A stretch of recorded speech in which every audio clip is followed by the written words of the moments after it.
great again had was traveling down the road when he was approached by robbers who beat him, took everything he had, and left him for dead. A senator was going down the road who saw him but passed by along the other side. So too, a liberal voter came upon him, and he too passed by on the other side. But an undocumented immigrant who was traveling the same road came upon him and was moved with compassion. She took him to the hospital, where she visited and made sure he was well taken care of by the staff. Amen. Doesn't seem like a benign feel-good story when we update the characters, does it? The reality is that Jesus' Jewish audience was not too fond of Samaritans, and for good reason. At least they thought so. Jesus' challenge to the people in the crowd is that they stop drawing imaginary boundaries between those who deserve their love and compassion and those who do not. I am sure that first audience of Jesus' parable heard the story with amazement and more than a little shock or even anger. Yes, the Good Samaritan is about compassion and mercy and loving God and loving neighbor with all you are and all you have, without a doubt. But I think even more importantly, it is also about who we show that mercy and compassion to when the going gets tough. The main characters of this parable can be interchanged with any number of people who are pushed to the margins or vilified by others. The priest and Levite, if either had stopped to help the man, they would have been rendered unclean because they didn't know if the man was dead. If he was, they would have been unable to practice the Sabbath. It's not that they were bad people. They just had their priorities tied to the law in a time when the law was the most important thing to keep. Not to mention, that particular road to Jericho was a dangerous way to travel. The robbers could have been waiting to pounce on someone else. It was self-preservation and just common sense to pass by. And yet, the Samaritan stops to help the man in spite of the danger.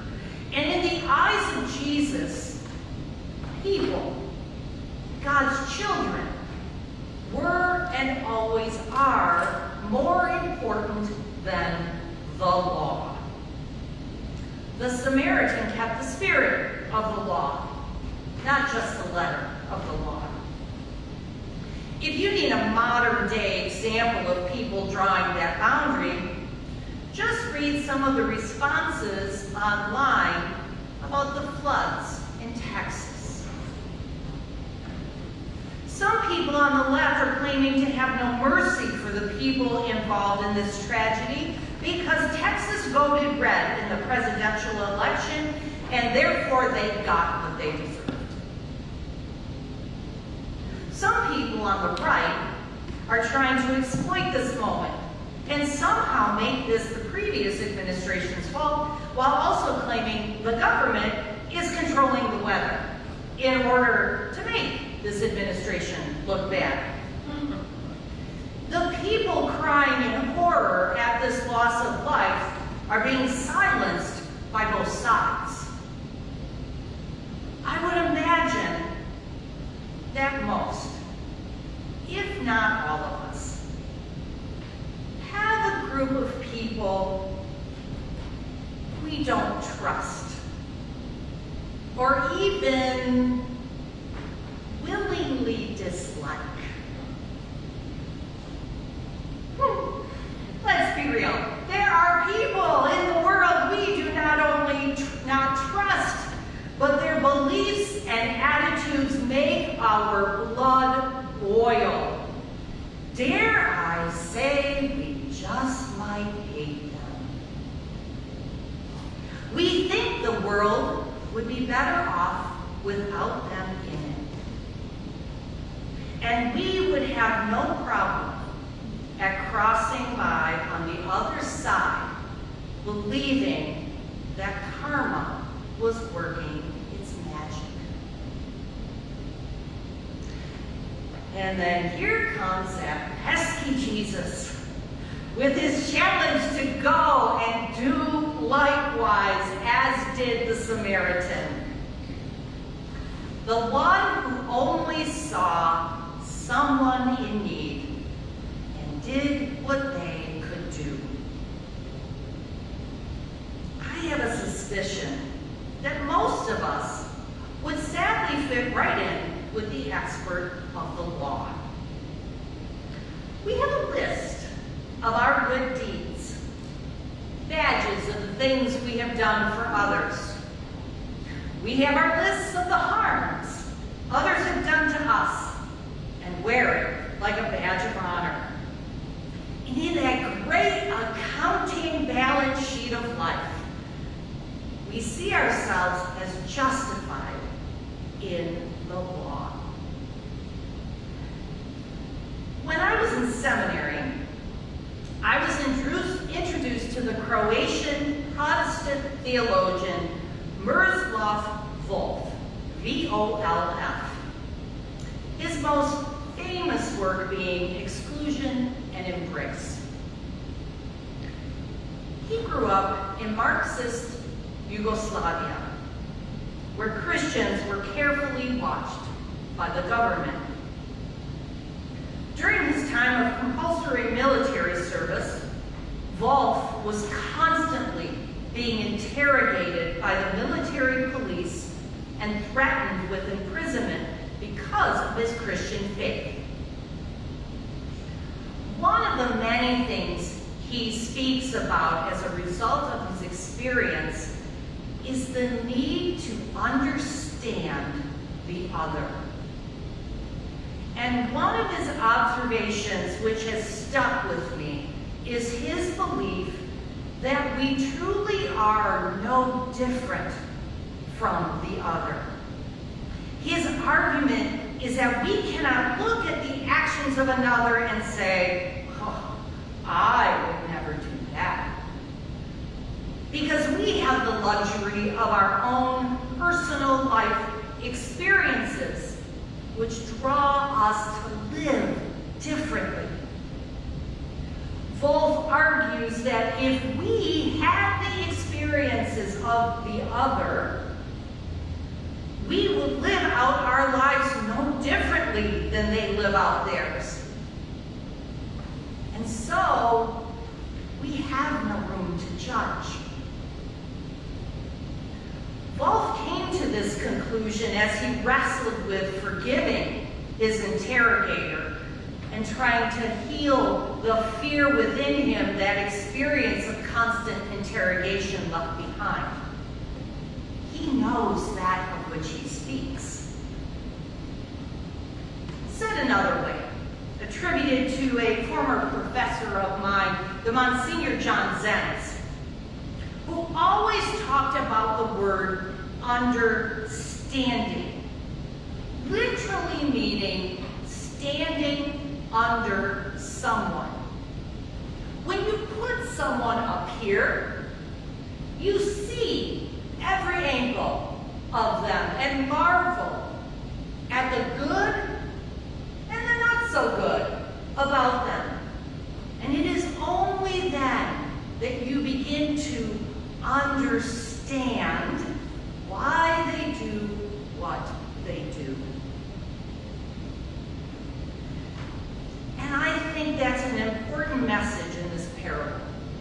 because we humans are quick to vilify others. Too often we compare ourselves to others and then view ourselves as somehow more worthy of compassion and mercy and love than some of those people. When in reality, our plumb line, if you will, is Jesus himself. In case you don't know what a plumb line is, it is a string with a wick at the end. It gives you a perfect vertical line, mostly used in construction, so that walls, as we heard about in the first reading, are perfectly straight. The plumb line is the image which the prophet Amos is given by God. God has given to Israel the way to live, a plumb line, if you will, and they have strayed far from it. Just as a wall not built with a plumb line cannot stand, the people of Israel, straying from the law of God, cannot prosper. Now, whether or not God actually brings destruction upon Israel or what happens is a consequence of their behavior is a discussion for another time. Most importantly, people don't want to hear it. Be gone, O seer. Go bother someone else and peddle your wares elsewhere. They think they are wonderful people and therefore beyond God's condemnation. Sounds eerily familiar. It is in the midst of our chaotic world which we are reminded that we follow Jesus alone. He is our guide. He is our plumb line. And he has called us to love one another, love the stranger, even love our enemy. We will never lay eyes on someone who is not loved by God, even when you look in the mirror. No matter who they are and no matter how justified we may feel in our contempt of the other, they are loved by God. When you leave, here's my challenge. When you leave here, look around you. Every person you will see is your neighbor and loved by God. It is our job to share that love with the world and plant the seeds of mercy, love, and compassion by loving God with all we have and all we are. I promise you, God will do the rest. Go and do likewise, child of God. The world is in desperate need of your example.